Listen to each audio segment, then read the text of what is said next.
I believe that God wants to speak to all of us, and He wants to guide and help us, and He wants to come and speak to us in our hearts.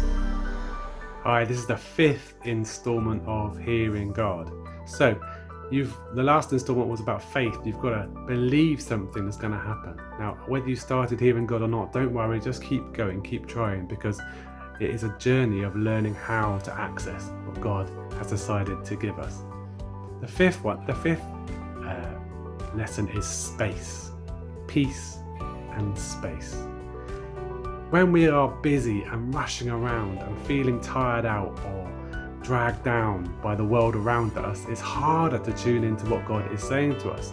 That's because we're not living in the peace that God has for us.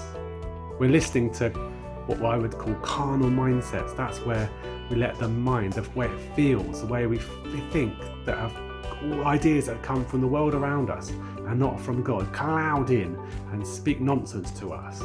And sometimes if you're feeling all emotional and het up, it's hard just to tune into God. So we need peace and space, especially when we're learning to do that. Now, as I've grown in using the ability to hear God, I've found that I can just do it in a conversation. I can be in a coffee shop, I can be talking to someone quite naturally, and then get used to that sense of space and peace inside my heart.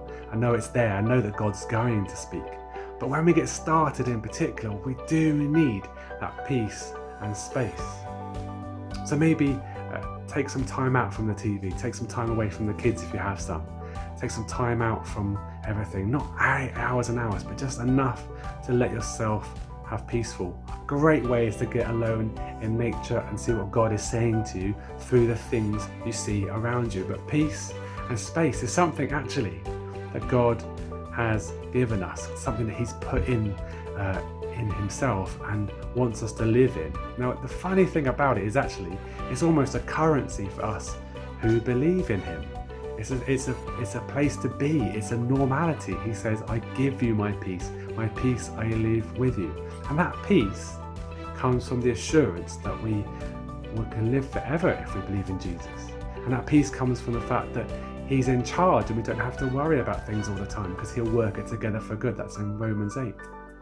That peace comes from knowing that we have the assurance of His help, His love, His kindness.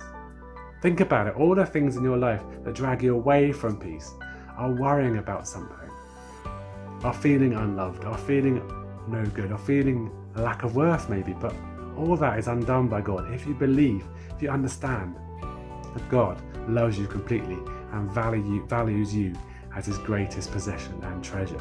That's how He sees you. So today's lesson is come into rest, come into peace, and make space to follow some of the steps from the previous talks. Stop, listen, see what God has to say to you. Love you guys. Look out for the next of our series of videos, Hearing God.